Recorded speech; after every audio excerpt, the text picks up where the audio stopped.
बिस्मिल्लाहिर्रहमानिर्रहीम। अस्सलाम वालेकुम। सबसे पहले एम्बिशन ग्रामर स्कूल मुंगवल के नाम से एक यूट्यूब चैनल है, उसको सब्सक्राइब किया जाए ताकि आप तक इस तरह के लेक्चर पहुंचते रहे। आज हमारा टॉपिक है ह्यूमन हार्ट। तो ह्यूमन हार्ट के बारे में हम पढ़ेंगे।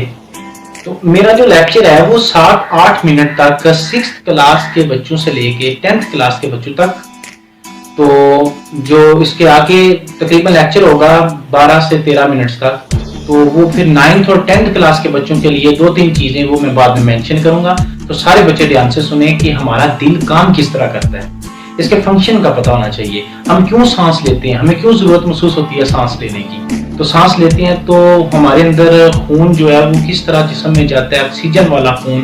तो ये क्या फंक्शन है, ये क्या काम है, ये कौन करता है और वो सारा काम कौन करता है, ये ह्यूमन हार्ट। आज हम इसके बारे में पढ़ेंगे। तो शुरू करते हैं। अपने स्ट्रक्चर आपके सामने है ह्यूमन हार्ट की। सबसे पहले तो पता होना चाहिए कि ह्यूमन हार्ट के 4 चैम्बर्स होते हैं, ठीक है। 4 हिस्से होते हैं, 4 खाने होते हैं।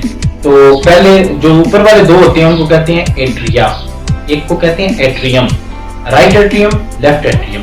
और नीचे जो 2 होते हैं उनको कहते हैं ventricles, right ventricle and left ventricle. Clear? 4 खाने हमने पढ़ लिए। उसके बाद ये होता क्या है, किस तरह डीऑक्सीजनेटेड ब्लड ऑक्सीजनेटेड होता है और ये पंप का काम करता है, वो किस तरह करता है। तो एक और चीज यहाँ पे कि हमारे दिल का साइज कितना होता है, एक बंद मुट्ठी जितना, ठीक है। छोटा बच्चा अपनी मुट्ठी बंद करे, जितना साइज बनेगा उतना उसके दिल का साइज होगा। क्लियर? उसके बाद हम जाते हैं इसके फंक्शन की तरफ। तो ये देखिए मैंने लिखे हैं, नंबर दिए हुए हैं 1, आगे 3 है, 2 नहीं, 2 ये नीचे लिखा हुआ है। जिस हिसाब से हमने चलना है उसी हिसाब से नंबर दिए हुए हैं और मेरे साथ साथ चले, इंशाल्लाह मजा भी आएगा और समझ भी आएगी। सबसे पहला पॉइंट नंबर 1 वो क्या है, superior vena cava. Number 2 inferior vena cava. इनका क्या काम है? सुपीरियर और इंफीरियर इन लफ्जों में ही ये छुपा हुआ है। सुपीरियर अपर पार्ट्स, यानी कि मेरा जो दिल है इसके ऊपर वाले पार्ट्स जिनमें मेरा सारा आ रहा है, मेरे कंधे आ रहे हैं, ये इन पार्ट से जो डीऑक्सीजनेटेड ब्लड होता है वो कहां से आता है, सुपीरियर वेना केवा से होता हुआ राइट एट्रियम में गिरता है। जो नीचे वाले पार्ट्स हैं उनसे deoxygenated blood inferior vena cava से राइट एट्रियम में गिरता है। क्लियर? अब पहला भी हो गया, दूसरा भी। अब उसके बाद तीसरा क्या, राइट एट्रियम। हम जानते हैं ये है राइट एट्रियम और ये है लेफ्ट एट्रियम, ये राइट वेंट्रिकल, ये लेफ्ट वेंट्रिकल। तो ब्लड डीऑक्सीजनेटेड जिसमें ऑक्सीजन नहीं है वो सुपीरियर और इंफीरियर वेना केवा से राइट एट्रियम में आ गया। याद रहे डीऑक्सीजनेटेड राइट एट्रियम में आता है। आने के बाद राइट एट्रियम सुकड़ा, वो ब्लड एक वाल्व है जिसको हम क्या बोलते हैं, नंबर 4 ट्राइकस्पिड वाल्व। इसमें 3 देखें वाल्व बने हुए हैं, इसको बोलते हैं ट्राइकस्पिड वाल्व। इनसे होता हुआ राइट वेंट्रिकल में आ गया। राइट वेंट्रिकल सुकड़ा तो एक वाल्व जिसको कहते हैं पल्मोनरी सेमिल्यूनर वाल्व से होता हुआ पल्मोनरी आर्टरी में, पल्मोनरी आर्टरी से लंग्स में चला गया। तो वो हम देखते हैं। ये हमारा नंबर 3 क्या है, राइट एट्रियम, राइट एट्रियम। उसके बाद वाल्व से गुजरा नंबर 4 ट्राइकस्पिड वाल्व। 4 से फिर गया नंबर 5 राइट वेंट्रिकल।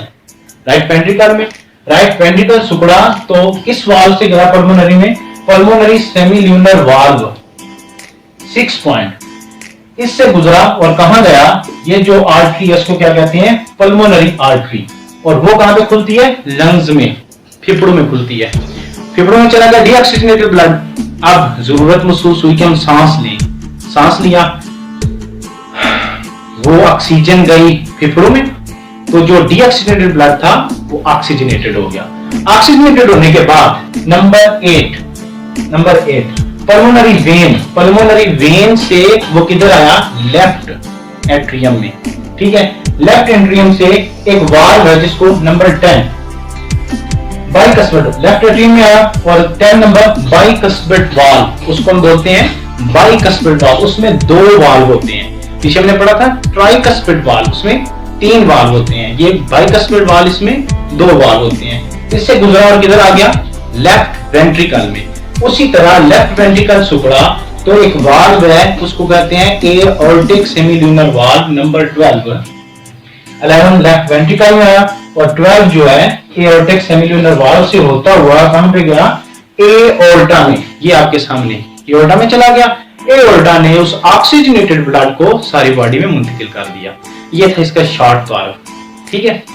तो अब हमने देखना है कि वो कौन सी चीजें हैं जो 9th और 10th क्लास के बच्चों के लिए जरा वो कंफ्यूज हो जाते हैं। तो वो एक मेन चीज जो है वो ये है कि ये जो हमारे पास है इसको हम बोलते हैं पल्मोनरी आर्टरी, ठीक है, और इसको बोलते हैं पल्मोनरी वेन।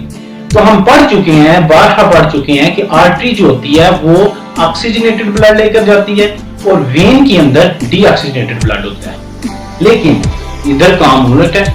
वो किस तरह? वेंट्रिकल, राइट वेंट्रिकल में डीऑक्सीजनेटेड ब्लड होता है और पल्मोनरी आर्टरी जो है वो डीऑक्सीजनेटेड ब्लड लेकर जाती है लंग्स की तरफ। इधर बच्चे कंफ्यूज होते हैं, तो कंफ्यूज नहीं होना, याद रखना है। इधर आपको जो बात बता रहा हूं कि जो भी आर्टरी हो, वेन हो, जो भी नाली हो, जो दिल से लेकर जाए, यानी कि दिल से कहीं भी लेकर जाए, वो क्या होगी? वो आर्टरी होगी। जो दिल की तरफ आए वो क्या होगी? वेन होगी। अब ये देखें, बेशक डीऑक्सीजनेटेड ब्लड है लेकिन दिल से लेकर जा रही है लंग्स की तरफ, ठीक है, इसलिए इसको बोलेंगे पल्मोनरी आर्टरी। बेशक इसमें डीऑक्सीजनेटेड है और जो फेफड़ों में ऑक्सीजन शामिल हो गई तो ऑक्सीजनेटेड ब्लड आ गया लेफ्ट एट्रियम में, तो वो दिल की तरफ आया तो वो क्या होगी? होगी वेन। इसको बोलेंगे पल्मोनरी वेन। क्लियर? यानी कि जो नाली दिल से लेकर जाए, कहीं भी लेकर जाए, उसको हम बोलते हैं आर्टरी, और जो दिल की तरफ आए उसको कहते हैं वेन। इसीलिए हम कहते हैं कि दिल से खून साफ होके सारे जिस्म में जाता है, तो इसलिए हम कहते हैं कि आर्टरीज में ऑक्सीजनेटेड होता है, और जो गंदा हो जाता है डीऑक्सीजनेटेड वो दिल की तरफ आता है, वो वेन्स लेकर आती हैं, इसलिए हम उनको कहते हैं वेन्स, क्योंकि उनमें डीऑक्सीजनेटेड होता है। लेकिन इधर जो आपको चीज समझाई है इसको समझिए आप। क्लियर? उसके बाद जो वाल्व्स का जिक्र हो रहा है इनको कहते हैं ट्राइकस्पिड। जो राइट एट्रियम और राइट वेंट्रिकल के दरमियान वाल्व होता है उसको कहते हैं ट्राइकस्पिड वाल्व। याद रहे, जो लेफ्ट एट्रियम और लेफ्ट वेंट्रिकल के दरमियान वाल्व होता है उसको कहते हैं बाइकस्पिड वाल्व। उसमें दो वाल्व होते हैं। क्लियर? अब राइट एट्रियम और राइट वेंट्रिकल के दरमियान पढ़ लिया हमने। अब राइट वेंट्रिकल से जब लंग्स की तरफ जाता है वो जो वाल्व है उसको कहते हैं पल्मोनरी सेमिल्यूनर वाल्व, और लेफ्ट वेंट्रिकल से जब एओर्टा में जाता है तो उस वाल्व को कहते हैं एओर्टिक सेमिल्यूनर वाल्व। वाल्व्स को भी क्लियर? उसके बाद हम एक बनाते हैं, इधर ब्लड को लेकर जाते हैं, डीऑक्सीजनेटेड ब्लड को ऑक्सीजनेटेड करते हैं और फिर बॉडी में लेकर जाते हैं। देखिए जरा मेरी तरफ, ये आया अपर पार्ट से डीऑक्सीजनेटेड ब्लड राइट एट्रियम में, नीचे से जो पार्ट्स हैं उनसे डीऑक्सीजनेटेड ब्लड ये गुजर के इधर ही आ गया राइट एट्रियम में। राइट एट्रियम से ट्राइकस्पिड वाल्व से होता हुआ राइट वेंट्रिकल से इस पल्मोनरी सेमिल्यूनर वाल्व से होता हुआ पल्मोनरी आर्टरी में, पल्मोनरी आर्टरी ने इसको फेंक दिया लंग्स की तरफ, ठीक है, फेफड़ों में चला गया, मैंने सांस लिया, ऑक्सीजन शामिल हो गई। अब ऑक्सीजन वाला पल्मोनरी वेन से होता हुआ आ गया लेफ्ट एट्रियम में, लेफ्ट एट्रियम से बाइकस्पिड वाल्व से गुजर के लेफ्ट वेंट्रिकल में, लेफ्ट वेंट्रिकल से एओर्टिक सेमिल्यूनर वाल्व से होता हुआ एओर्टा में आ गया, और एओर्टा ने इसको सारे जिस्म की तरफ फेंक दिया। क्लियर? ये हमारे दिल का फंक्शन है, हमारा दिल किस तरह काम करता है। और याद रहे ये डबल पंप करता है, कहते हैं दिल डबल पंप। डबल पंप किस तरह? एक पंप वो जब डीऑक्सीजनेटेड ब्लड राइट वेंट्रिकल से जाता है लंग्स की तरफ, एक पंप, दूसरा पंप जब लेफ्ट वेंट्रिकल से जाता है सारी बॉडी में एओर्टा के जरिए, ये होगा दूसरा पंप। और याद रहे एक और बात कि ये दोनों पंप एट अ टाइम होते हैं, एक टाइम में ये दिल सुकड़ता है और ये जो डीऑक्सीजनेटेड होता है ये लंग्स की तरफ चला जाता है, जो ऑक्सीजनेटेड होता है वो बॉडी की तरफ चला जाता है, एक ही टाइम में होता है। क्लियर? तो ये आपने याद करने है, ये आपको पता होना चाहिए, और इसको आप फिर खुद इंग्लिश में लिख सकते हैं। ठीक है, first of all the deoxygenated blood goes to the right atrium, then goes to the right ventricle with the help of tricuspid valve and moves to the pulmonary artery. Then the pulmonary artery open in the lungs. After getting oxygen, the oxygenated blood goes to the left atrium and then goes to the left ventricle with the help of bicuspid valve, and then goes to the aorta with the help of aortic semilunar valve, and then goes to the all parts of the body. Clear? ये आपने याद करना है और इसको अच्छी तरह समझना है, ये हमारे दिल का काम है।